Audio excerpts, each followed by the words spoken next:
ورحمۃ اللہ وبرکاتہ۔ ان الحمد للہ والصلاة والسلام علی رسول اللہ محمد بن عبد اللہ ومن تبعهم ومن والاهم اما بعد۔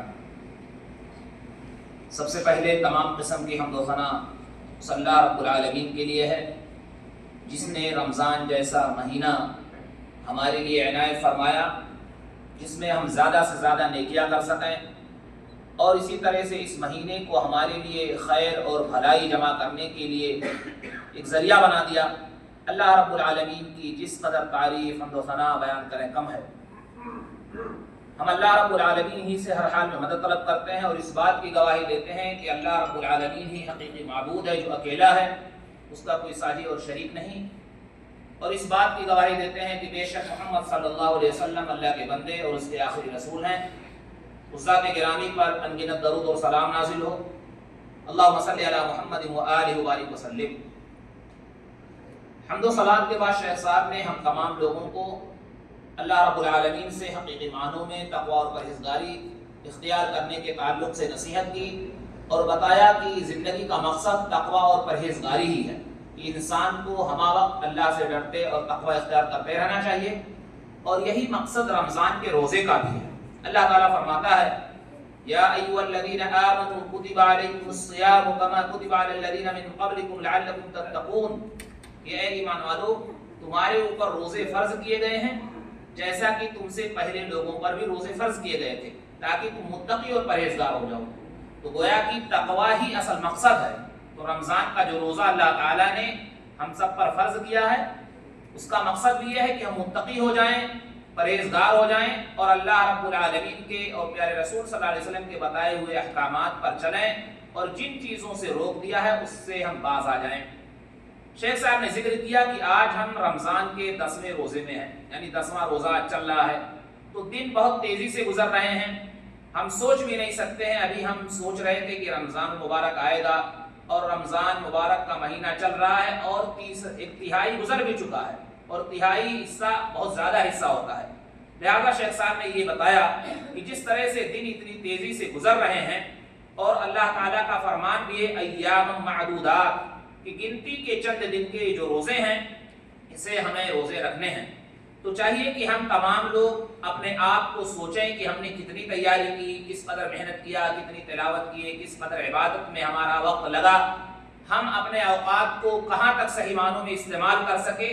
ان تمام چیزوں پر ہمیں غور کرنے کی ضرورت ہے، اس لیے کہ عمر کا حصہ اتنی تیزی سے گزر رہا ہے کہ ہم اس کا ادراک نہیں کر پا رہے ہیں۔ لہٰذا ہمیں چاہیے کہ شیخ صاحب نے کہا کہ ہمیں رمضان المبارک کے مہینے کی اہمیت کو جاننے اور سمجھنے کی ضرورت ہے، اور اس میں زیادہ سے زیادہ عبادت، تلاوت، ساتھ ہی ساتھ قیام، یعنی ان تمام چیزوں کو صحیح معنوں میں اپنے اوقات کو رمضان المبارک کے مہینے میں لگائیں، اس لیے کہ رمضان المبارک کا مہینہ یقیناً بہت ہی اہم مہینہ ہے۔ شیخ صاحب نے اسی طرح سے نصیحت کرتے ہوئے بتایا کہ وقت کی بہت اہمیت ہوتی ہے، بہت سارے لوگ نہیں جان پاتے ہیں، اور یہ عام طور پر نصیحت ہوتی رہتی ہے کہ انسان کی زندگی کے بارے میں کسی کو کچھ پتہ نہیں ہے۔ تو شیخ صاحب نے یہ ذکر کیا کہ یہ مہینہ جو عنایت اللہ تعالیٰ نے فرمایا ہے، تو انسان کو ہمیشہ اچھے طریقے سے روزے رکھنا چاہیے، ایسا ہو کہ گویا کہ یہ ہمارا یہ آخری مہینہ ہے، ہمارا آخری وقت ہے، لہٰذا اچھے طریقے سے ہم روزہ رکھیں، تلاوت کریں، صدقہ خیرات کریں، نیکیاں کریں، اس طرح سے ہمارے لیے خیر اور بھلائی ہوگی۔ لیکن جو لوگ اس مہینے کی اہمیت کو نہیں سمجھتے ہیں، مثلا نہ صحیح سے عبادت کرتے ہیں، نہ صحیح سے صدقہ خیرات کرتے ہیں، نہ تراویح پڑھتے ہیں، قیام کرتے ہیں، اور اس طرح سے بہت ساری چیزوں سے وہ لوگ کوتاہی میں ہیں، تو انہیں چاہیے کہ اپنے اوقات کو صحیح معنوں میں استعمال کریں، اسی لیے ہمارے لیے بھلائی ہوگی۔ حدیث میں آتا ہے، حضرت ابو مالک الاشعری رضی اللہ تعالیٰ عنہ فرماتے ہیں کہ نبی صلی اللہ علیہ وسلم نے فرمایا کہ جنت میں کچھ ایسے غرف ہوں گے جس کو اندر سے بھی دیکھا جا سکتا اور باہر سے بھی دیکھا جائے گا۔ یہ اللہ رب العالمین نے ان لوگوں کے لیے تیار کیا ہے جو اچھے سے ایک دوسرے سے پیش آتے ہیں، جو کھانا کھلاتے ہیں غریبوں میں، جو اچھے سے روزہ رکھتے ہیں، جو رات کو نماز پڑھتے ہیں، اور اس طرح سے صدقات و خیرات میں بڑھ چڑھ کر کے حصہ لیتے ہیں۔ یہ بیہقی کی روایت ہے، علامہ البانی رحمۃ اللہ علیہ نے اسے صحیح قرار دیا ہے۔ اس سے معلوم ہوتا ہے کہ جو لوگ صحیح معنوں میں خوش اسلوبی سے بات کرتے ہیں، اچھے اخلاق سے بات کرتے ہیں، ساتھ ہی ساتھ نماز پڑھتے ہیں، قیام کرتے ہیں، اور صدقات و خیرات کرتے ہیں ان کا درجہ بہت ہی زیادہ بڑھا ہے. اور ایسے لوگوں کے لیے بہت سارے اللہ تعالیٰ نے جنت کے اندر درجات رکھے ہیں. لہٰذا ہمیں چاہیے کہ ہم تمام لوگ صحیح معنوں میں اللہ اور اس کے رسول کی تعلیمات پر عمل کریں. اسی لیے ہمارے لیے بھلائی اور کامیابی ہے. چونکہ یہ دنیا چند دن کی زندگی ہے، ایک دن آئے گا کہ سب کو فنا ہونا ہے، اور اپنے اپنے اعمال کے حساب سے اللہ تعالیٰ کے اس کا درجہ بڑا رہے گا. جیسا کہ اس آیت میں اللہ فرماتا ہے فَإِذَا جَاءَتِ الطَّامَّةُ الْكُبْرَى يَوْمَ يَتَذَكَّرُ الْإِنسَانُ مَا سَعَى وَبُرِّزَتِ الْجَحِيمُ لِمَنْ يَرَى فَأَمَّا مَنْ طَغَى وَآثَرَ الْحَيَاةَ الدُّنْيَا فَإِنَّ الْجَحِيمَ هِيَ الْمَأْوَى وَأَمَّا مَنْ خَافَ مَقَامَ رَبِّهِ وَنَهَى النَّفْسَ عَنِ الْهَوَى فَإِنَّ الْجَنَّةَ هِيَ الْمَأْوَى. کہ جس دن بڑی آفت پہنچ جائے گی یعنی قیامت کا دن ہوگا تو انسان یاد کرے گا جو اس نے کیا ہے، جو کمایا ہے، یعنی گزرے ہوئے دنیا کے اندر. پھر اللہ فرماتا ہے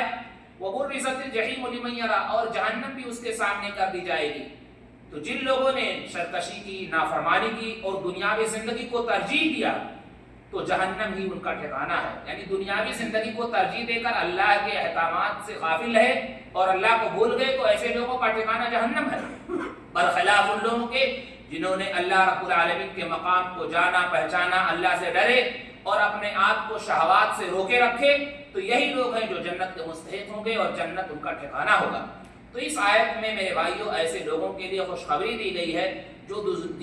دنیاوی زندگی کو ترجیح نہیں دیتے ہیں. ظاہر سی بات ہے دنیاوی زندگی اتنا ضرور ہونا چاہیے جس سے انسان اچھے طریقے سے زندگی گزار سکے، لیکن یہ نہ ہو کہ اللہ کو بھول جائے. اللہ کو یاد کرتے ہوئے دنیاوی زندگی میں بھی اگر لگا ہے تو کوئی حرج نہیں ہے، اس لیے کہ اللہ تعالیٰ نے بتایا ربنا آتنا فی الدنیا حسنہ وفی الآخرۃ حسنہ. کہ اللہ ہمیں تو دنیا کے اندر بھی بھلائی عطا فرما اور آخرت کے اندر بھی بھلائی عطا فرما. معلوم یہ ہوا کہ اگر دنیاوی زندگی کے حصول کے لیے انسان کے آخرت کے طلب کرنے میں کوئی پریشانی اور مصیبت نہیں ہے تو دنیا کا حصول برا نہیں ہے، کیونکہ اس کے ذریعے سے ہم غریبوں کی مدد کر سکتے ہیں، بیواؤں کی مدد کر سکتے ہیں، مسکینوں کی مدد کر سکتے ہیں اور اللہ کے راستے میں صدقات و خیرات کر سکتے ہیں. اس لیے شیخ صاحب نے نصیحت کی کہ ہمیں چاہیے کہ ہم خیر اور بھلائی کرتے رہیں.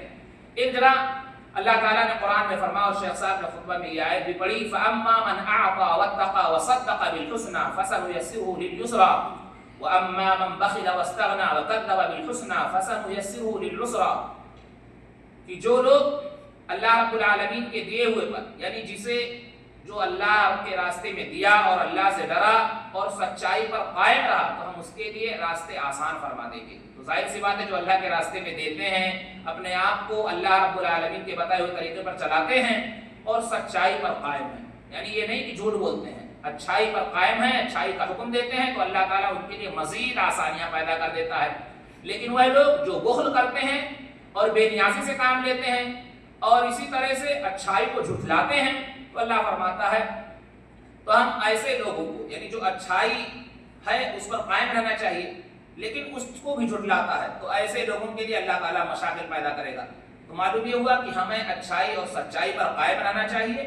اور ایسے لوگوں کے لیے بھلائی اور آسانی، اور اللہ تعالیٰ ایسے لوگوں کے لیے آسانی فرماتا ہے. تو اس طرح سے شیخ صاحب نے ذکر کیا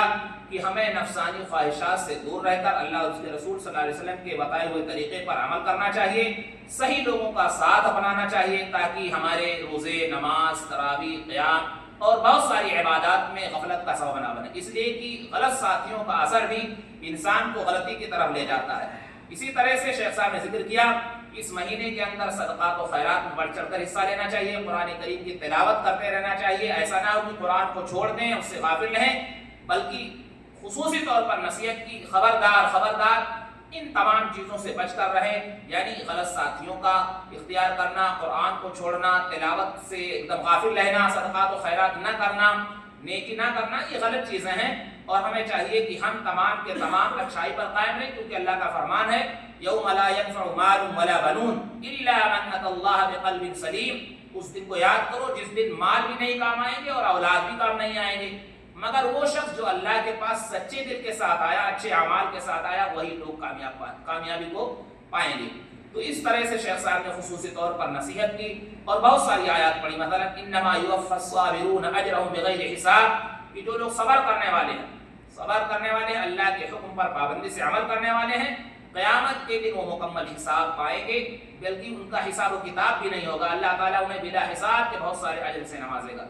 تو رمضان کا جیسا کہ آپ جانتے ہیں کہ 10واں روزہ آج ہے اور تقریباً 1/3 حصہ گزر چکا، تو اس تعلق سے شیخ صاحب نے خصوصی نصیحت کی کہ ہمیں رمضان کا جو مقصد ہے تقویٰ، پرہیزگاری، اللہ کا خوف، ساتھ ہی ساتھ صدقات و خیرات میں بڑھ چڑھ کر حصہ لینا، تلاوت کرنا، ذکر و اذکار کرنا،